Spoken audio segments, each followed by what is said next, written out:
दोस्तों 9 दिसंबर 2022 यानी कि कल ही टलना प्लेटफॉर्म्स लिमिटेड ने अपने बायबैक की टाइमलाइन या शेड्यूल, इस बायबैक का इंटाइटलमेंट रेशियो और कई अदर इंपॉर्टेंट डिटेल्स को रिलीज कर दिया है। तो चलिए हम लोग इन डिटेल्स के बारे में जानते हैं। मैंने इस बायबैक पर पहले भी एक वीडियो बनाया हुआ है। आप ऊपर आई बटन को क्लिक कर इस बायबैक की पूरी जानकारी के लिए इस वीडियो को जरूर देखें। इस बायबैक में company 14,16,666 fully paid up equity shares की बायबैक करेगी और इस बायबैक का प्राइस 1200 रुपये पर इक्विटी शेयर रखा गया है। तो अगर हम लोग इस बायबैक के प्राइस को इस शेयर का कल का क्लोजिंग का प्राइस जो 769 रुपये के आसपास है, इससे कंपेयर करें तो अभी ये बायबैक 56% के प्रीमियम पर है। कंपनी ने इस बायबैक की इंटीमेशन 2 सितंबर 2022 को स्टॉक एक्सचेंज को दी थी। तो अगर हम लोग 1 सितंबर 2022 के क्लोजिंग प्राइस से इस बायबैक के प्राइस को कंपेयर करें तो उस वक्त ये बायबैक 66% के प्रीमियम पर था। बोर्ड ऑफ डायरेक्टर्स ने इस बायबैक की अप्रूवल 8 सितंबर 2022 को दी थी और अगर हम लोग 8 सितंबर 2022 के क्लोजिंग प्राइस से कंपेयर करें तो तभी ये बायबैक लगभग 44% के प्रीमियम पर था। तो दोस्तों आपको इस बायबैक में अच्छा खासा प्रीमियम मिल रहा है।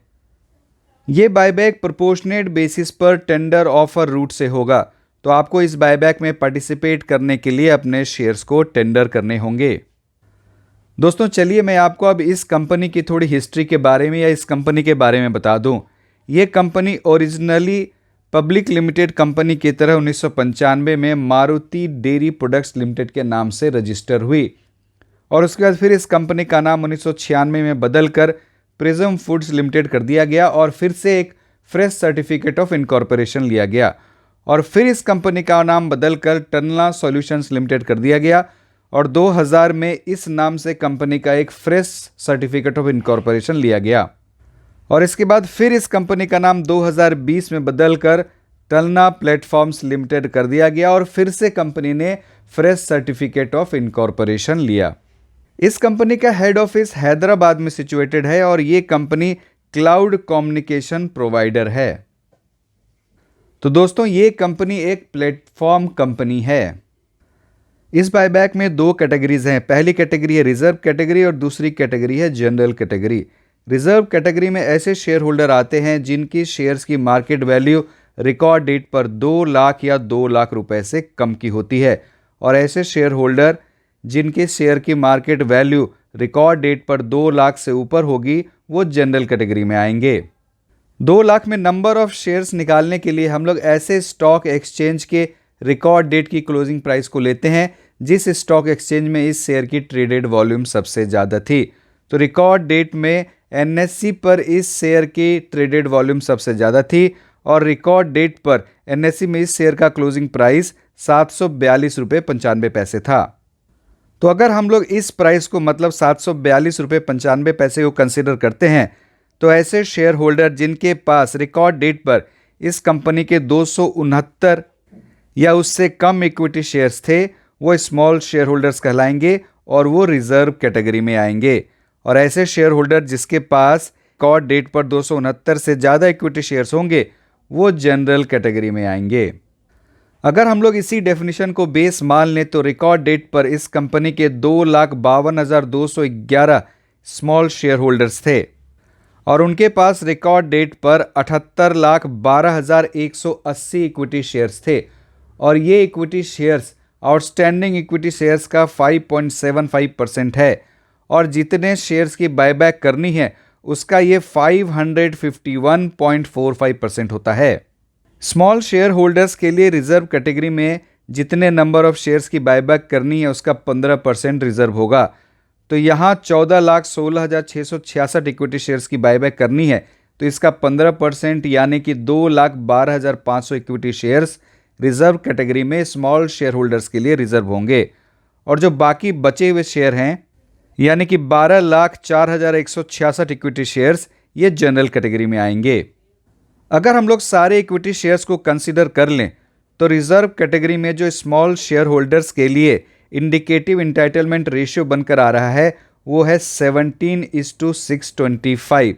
तो इसका मतलब अगर आप रिजर्व कैटेगरी में 625 इक्विटी शेयर्स को टेंडर करेंगे तो आपके 17 इक्विटी शेयर्स की बायबैक की जाएगी और अगर हम लोग परसेंटेज में देखें तो ये 2.72% है। और जनरल कैटेगरी के लिए जो इंडिकेटिव इंटाइटलमेंट रेशियो बनकर आ रहा है वो है 11:1169।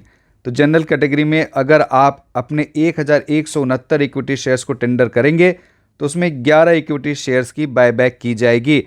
अगर हम लोग इसे परसेंट में देखें तो ये 0.94% होता है। लेकिन दोस्तों ये एक इंडिकेटिव इंटाइटलमेंट रेशियो है।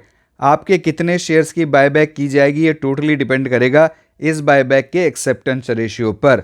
और अगर कम शेयर्स टेंडर किए गए तो ये एक्सेप्टेंस रेशियो बढ़ भी सकता है और आपके ज़्यादा नंबर ऑफ शेयर्स की भी बायबैक की जा सकती है। इस बायबैक के इंटाइटलमेंट के कंपटीशन में फ्रैक्शनल शेयर्स को इग्नोर कर दिया जाएगा और ऐसे स्मॉल शेयर होल्डर जिनके पास इस कंपनी के रिकॉर्ड डेट पर 36 या 36 से कम इक्विटी शेयर्स होंगे उनकी इंटाइटलमेंट हो जाएगी 0। लेकिन वो एडिशनल शेयर्स को टेंडर कर सकते हैं और कंपनी उनके एक शेयर की बायबैक की प्रेफरेंस देगी। दोस्तों अब मैं आपको इस बायबैक की पूरी टाइमलाइन बताता हूं।